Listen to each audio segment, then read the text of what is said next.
Olá, esse é o curso de Gestão Ambiental e nós estamos no módulo do contexto amazônico. Nesse módulo, nós temos uma parte que eu estou dedicado e que se chama Introdução à Amazônia. Essa parte ela é composta por 15 aulas, né? Nós já estamos na 5ª aula, o Bioma Amazônia. Na verdade, essa aula vai ser dividida em 2, até pela dimensão do tema. E aqui eu recorro novamente ao Norman Myers, que escreveu um belo livro sobre florestas tropicais, e que lembra o seguinte: nós não compreenderemos inteiramente a vida enquanto não compreendermos as florestas tropicais. Isso é algo bastante sério e que a gente tem, mesmo nós que somos brasileiros e vivemos, a maior parte de nós vive sobre onde um dia foi floresta tropical ou junto à floresta tropical, não temos essa dimensão da sua importância.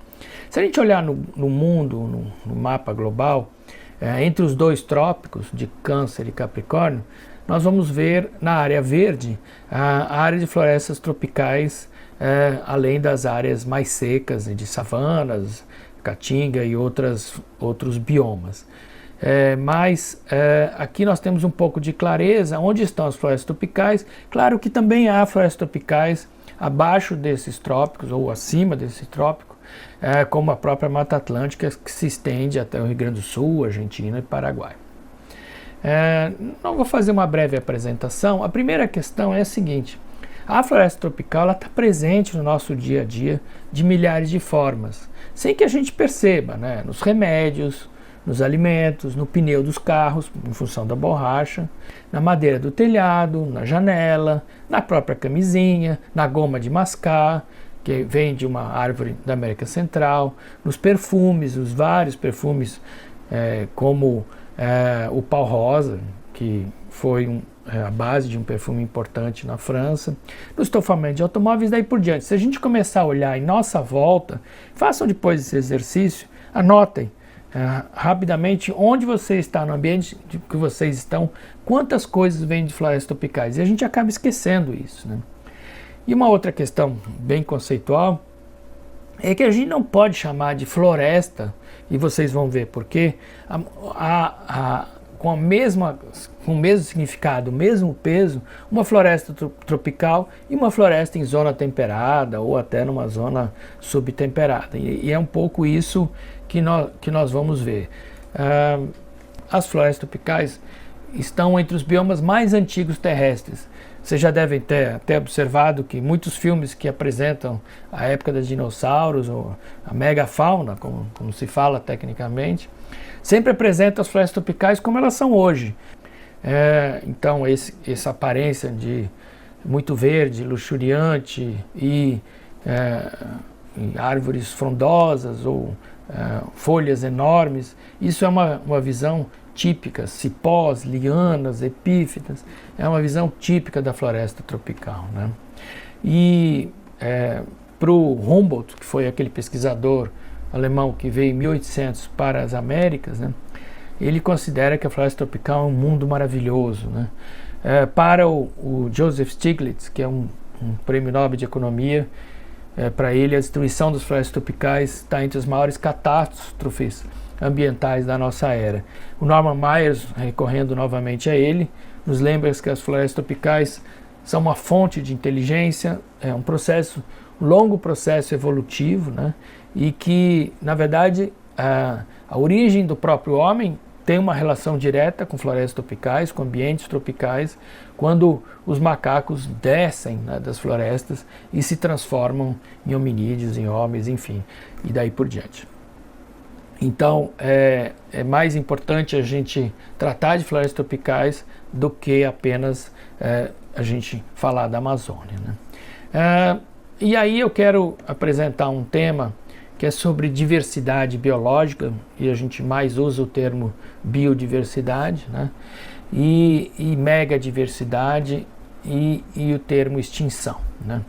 E aqui eu recorro ao botânico Gillian Prance, de inglês, que fala essa bela frase: a nossa sobrevivência depende da diversidade. A continuação da vida no planeta necessitará de todo o material genético disponível. Esse, por exemplo, na foto é um maracujá silvestre. São muitas espécies de maracujá, típicas aqui das Américas, e a gente sabe que o maracujá é fonte de remédios, fonte alimentar, e muita coisa que a gente ainda está por descobrir, né? O próprio Norman Myers nos lembra que se a gente caminhar de uma ponta a outra dos Estados Unidos, na América do Norte, né, do Alasca até o outro lado do Canadá, por 5.000 quilômetros, nós vamos encontrar praticamente o mesmo tipo de floresta e um número muito reduzido de espécies. Na Amazônia, basta alguns quilômetros para tudo se alterar, e nós vamos ver alguns números sobre isso. Na foto nós estamos vendo uma das 3 espécies de cacauí, que é um parente do cacau, Theobroma speciosum, o cacau Theobroma cacau, e do cupuaçu, Theobroma grandiflora, né? E o que a gente precisa pensar em termos de biodiversidade e extinção é que extinção é um processo natural. Na verdade, se estima que uma espécie, obviamente é uma estimativa muito generalizada, mas é para mais passar um conceito, né? Que o período de vida de uma espécie vegetal, por exemplo, ele é de cerca de 1 milhão de anos. Quer dizer, toda espécie ou já se extinguiu ou está em processo de extinção, um dia se extinguirá. Isso faz parte do processo evolutivo de Gaia, da Terra como um todo, né? Só que com a intervenção humana, né, esse processo natural passou a se acelerar bastante. E nós vamos ver, inclusive, as razões.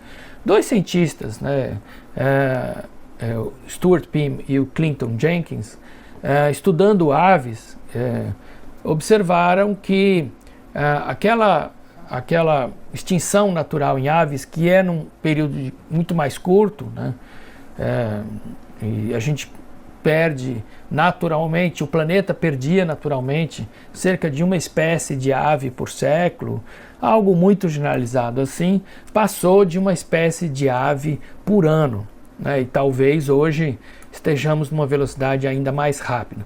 Claro que isso foi um processo e ele foi se acelerando e está se acelerando e segue desta maneira. E outra causa, entre as causas da extinção, nós temos diversas causas. A introdução de espécies exóticas, um vírus, como o próprio coronavírus, a entrada de cães, ratos, lebres, como ocorreu na Austrália, em muitas ilhas. O camarão da Malásia aqui em Belém, né? Aqui na região do Mega Delta do Amazonas. Hoje nós encontramos camarão da Malásia no alto rio Canaticu, no Marajó. Isso está espalhado. E claro que é uma espécie alimentar interessante, mas ela é extremamente predadora e a gente não sabe o impacto dela. Em muitos casos foi possível observar o impacto de extinção de diversas espécies.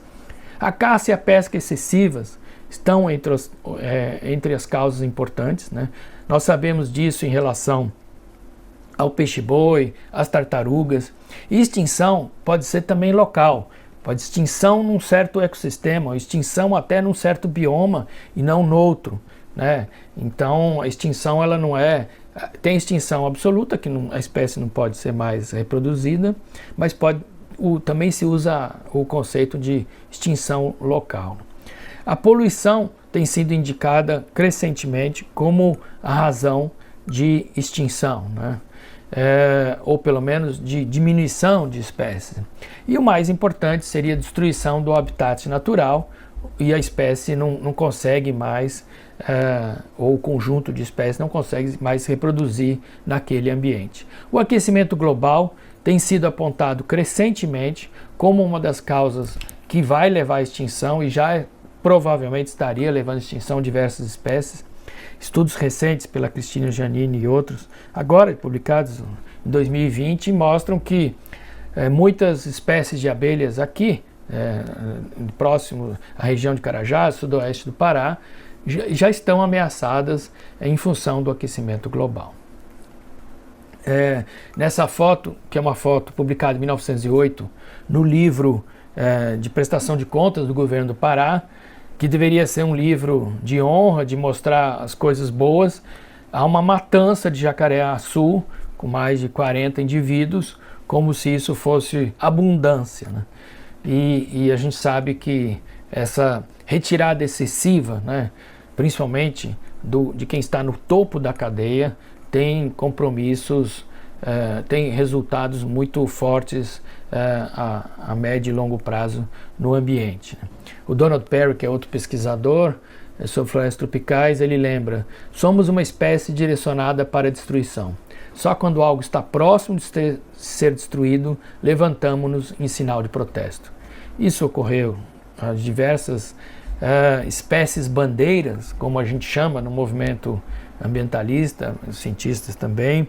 As flagships são espécies que chamam a atenção: o panda, a baleia jubarte, o mico-leão dourado. Por sorte, algumas delas conseguiu-se reverter o processo de extinção. Outras estão criticamente ameaçadas, como a ararinha azul de Lear, lá do Ras da Catarina, e lá na região mais seca do Nordeste, entre outras, a Caatinga, entre outras, né? Só que para enfrentar para gerar esse conhecimento e para enfrentar essa extinção, nós temos um número muito pequeno de cientistas, né? Peter Raven, um dos maiores botânicos, né, do Missouri Botanical Gardens, ele lembra que somos pouco mais de 2 dúzias de cientistas falando aí sobre a botânica, com competência para estudar a dinâmica das florestas, né? Lembremos que um cientista, para se formar, isso exige 20, 25, 30 anos, e ele vai conseguir contribuir por número equivalente de anos, se, enfim, tiver uma boa saúde e conseguir ter meio de trabalhar, e dificilmente ele vai conseguir repassar todo o seu conhecimento, seja em termos de documentação, seja para as próximas gerações. Então, hoje, a título apenas de comparação, há menos doutores ou pessoas com doutorado na Amazônia que numa única universidade paulista como a USP. Isso já dá a dimensão da prioridade para a ciência na Amazônia, e especificamente a ciência relacionada à biodiversidade. Ela tem poucos representantes capazes de interpretar esta complexidade, né? Tanto que é muito comum nesse meio que uma espécie identificada lá por um viajante no século XIX voltou a ser vista só agora, numa expedição científica, enfim.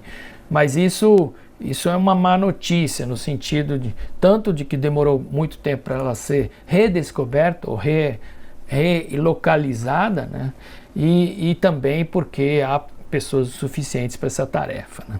E nessa questão de número de espécies, tem um conceito muito importante, que é o conceito de endemismo. O que quer dizer isso, né? São espécies que são encontradas apenas naquele local.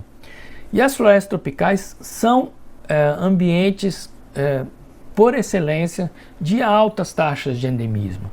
E a gente tem que lembrar que o endemismo também é endêmico, às vezes, a um morro, a um rio, a uma ilha, que é o microendemismo, ou endêmico a um certo ecossistema, como, por exemplo, os tepui, lá na região alta, entre Venezuela e Brasil, que tem uma característica tão peculiar que aquelas espécies só sobrevivem naquele ambiente, né? Então, a gente tem que relacionar muito as ameaças de extinção com a questão do endemismo, né? E o que a gente tem de forma genérica, no caso da botânica, né, no caso da flora, é que para as grandes árvores há poucos indivíduos por hectare, né? Essa é uma realidade que a gente encontra na floresta. A gente encontra muitas árvores, mas uma grande diversidade e poucos indivíduos por hectare, né? Nesse sentido de endemismo, a Conservação Internacional e o Museu Guild desenvolveram uma maneira de analisar, que são as áreas de endemismo ou os centros de endemismo, dividindo a Amazônia através principalmente de grandes rios, que são grandes barreiras físicas, né? Os rios dividem áreas de endemismo, né? Nós estamos em Belém, na área de endemismo Belém, e as outras áreas, são 8 áreas, né? Até num estudo recente, contratado pela plataforma Parceiros pela Amazônia, o Cássio Pereira e a Ima Vieira do Guild, o Cássio do Inhama, lembra o seguinte, que diferenças entre essas áreas, em termos das espécies que abrigam, têm implicações importantes para o planejamento da conservação da região amazônica. Então não dá para pensar que uma mesma estratégia de conservação de espécies funcione para o Centro de Endemismo Belém ou lá numa região tão mais vasta e com menos pressões de maneira geral, como a região da Guiana, que é vizinho aqui, que é o que no Brasil chama de Calha Norte, na parte brasileira, né? Se a gente olhar com mais profundidade a área de endemismo Belém, nós vamos observar, né, nesse mapa produzido pelo Museu Guild, e uma das áreas de preocupação de pesquisa do museu, especialmente para o mosaico Gurupi, né, que é essa área no centro, essa mancha verde, que na verdade o que sobrou de florestas está em terras indígenas, ou então em mãos particulares, ou seja, de propriedades privadas, né? Praticamente é uma região sem unidade de conservação, sejam federais ou estaduais, pelo menos de proteção integral. Na área dos manguezais, há áreas de uso, as reservas extrativistas, que é possível o uso, e há uma série de usuários dessas reservas, mas esse mapa mostra o momento crítico que nós estamos, com mais de 70% de desmatamento da área de endemismo Belém, né? E se a gente for pensar a nível mundial, há pelo menos 25 áreas críticas no planeta que foram chamadas, tanto por cientistas como ambientalistas, como hotspots, então pontos vermelhos, pontos de atenção. E nós temos no Brasil outros pontos de atenção, como a Mata Atlântica, que perdeu 92% da sua superfície original, e aqui a Amazônia, nesta parte da Amazônia, perdeu mais 70% da sua cobertura original, né? Então, é um conjunto de questões que precisam ser analisadas, né? E, obviamente, se a gente observar a lista de espécies ameaçadas na Amazônia e no Pará especificamente, e no Maranhão, veremos que a maior parte das espécies ameaçadas, ou criticamente ameaçadas, vem dessa região, da área de endemismo Belém. Então, aí que nós temos uma situação, voltando aí ao estudo do Cássio Pereira e da Ima Vieira, que lembra o seguinte: as florestas primárias remanescentes, que contabilizam cerca de 30%, nunca sofreram corte raso, porém estão degradadas, com perdas de serviços ecológicos importantes, resultantes de eventos como queimadas, exploração predatória de madeira e fragmentação florestal. Então não basta ter 30%, é preciso que faça sentido para a sobrevivência de espécies esses remanescentes florestais, porque se são áreas tão fragmentadas que determinadas espécies não conseguem sobreviver, elas não têm sentido, não basta ter uma cobertura verde. E áreas muito depredadas e que recebem o fogo anualmente estão entre as áreas, né, com maior dificuldade de garantir a sobrevivência dessas espécies. Então aqui um resumo dessa área de endemismo Belém, que pela sua importância precisa ser dada mais atenção, e que a gente teria que dar muita atenção para a conservação desses remanescentes. Só para vocês terem uma ideia, essa área ela equivale ao estado de São Paulo. O estado de São Paulo, que seria o estado mais industrializado do Brasil, perdeu mais de 90% de sua cobertura vegetal original, né? Nessa área de endemismo Belém, nós temos 149 municípios, entre Pará e Maranhão, e um número crescente, chegando próximo dos 6 milhões nos próximos anos. Voltando à questão da ocupação dessa área, por que a área de endemismo Belém é tão ameaçada? Porque é um processo de colonização, né? Como lembra, novamente eu recorro ao Cássio Pereira e Ima Vieira, que é uma área de cerca de 200 anos de colonização dirigida, onde usos da terra intensivos têm provocado a fragmentação da paisagem e a expansão das atividades agropecuárias, aumentando assim o risco de perda da biodiversidade. Não é uma área recente dos últimos 40, 50 anos, mas é uma área que vem sendo ocupada paulatinamente. O Jacques Ruppert foi um importante botânico, primeiro botânico profissional a trabalhar na Amazônia, né, trazido pelo Guild para o Museu Paraense, né, e depois foi seu diretor, e ele produziu importantes relatos, fotografias, e ele, essa citação, portanto, tem mais de 100 anos, 1912, falava o seguinte: nossa mata tropical é um mundo próprio, cuja composição e vida interna somente poderão ser esclarecidos pela pesquisa de muitas gerações. A vida de um indivíduo não é suficiente para dar uma boa visão da constituição de um único quilômetro quadrado de floresta. Esta afirmação é tanto mais verdadeira para uma região 3 milhões de vezes maiores. E ele nem, na verdade, mais de 6 milhões de vezes maiores, porque, na verdade, é uma região com mais de 6 milhões de quilômetros quadrados. Aquele mesmo mapa que eu mostrei anteriormente, aqui focando apenas a América do Sul, nós vemos a região de mais verde, né, como a região de florestas, e especificamente a mais escura, a amarela, como a de penetração da fronteira agrícola, e dá uma noção da Amazônia perante os outros sistemas. Isso é uma medida através de biomassa seca, acima da terra, né, sem contar raízes, tá bom? No Brasil, dividem-se os biomas em Amazônia, em verde, o Cerrado, todo o centro do Brasil, é nessa cor meio ocre, a Caatinga no Nordeste, a Mata Atlântica acompanhando o litoral e até o sul, e o Pampa. E à esquerda, um roxo claro, o Pantanal.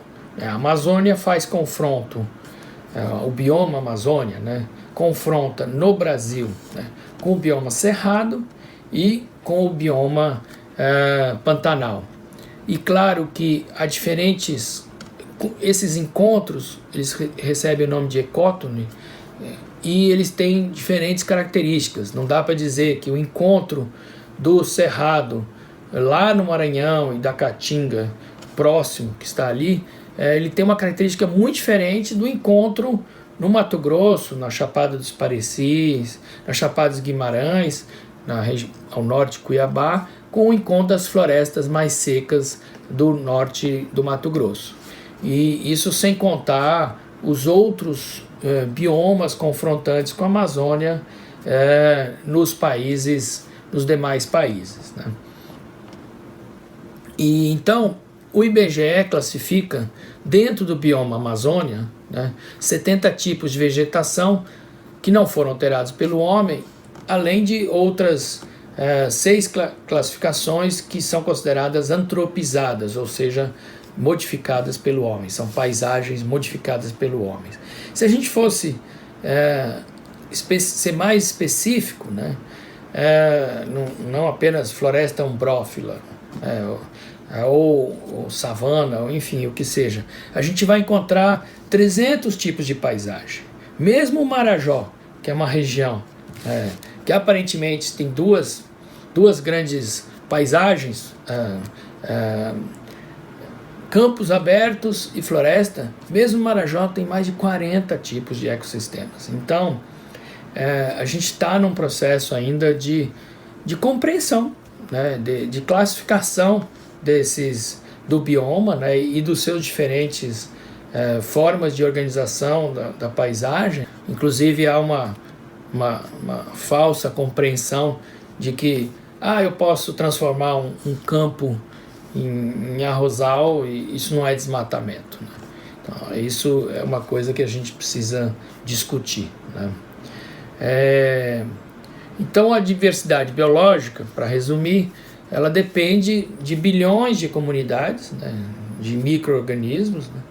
E aqui nós estamos vendo uma bela árvore cheia de fungos e sempre coberta de lianas, e se a gente for mais acima, de epífitas, de vários gêneros e famílias de epífitas, né? E na verdade, nosso grande erro é sempre que a gente entra na Amazônia, a gente quer ver um espetáculo. A gente quer ver uma árvore gigante, queremos ver um animal, um grande mamífero, porque na verdade é a vida microscópica, né, que torna possível essa complexidade da floresta tropical.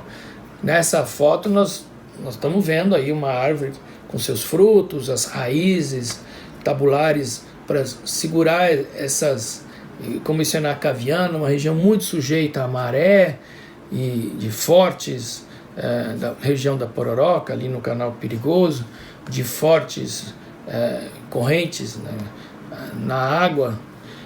Mas o que na verdade faz com que esse ambiente tenha essas características é essa vida microscópica, né, dos vegetais e animais inferiores que nós pouco visualizamos no nosso dia a dia.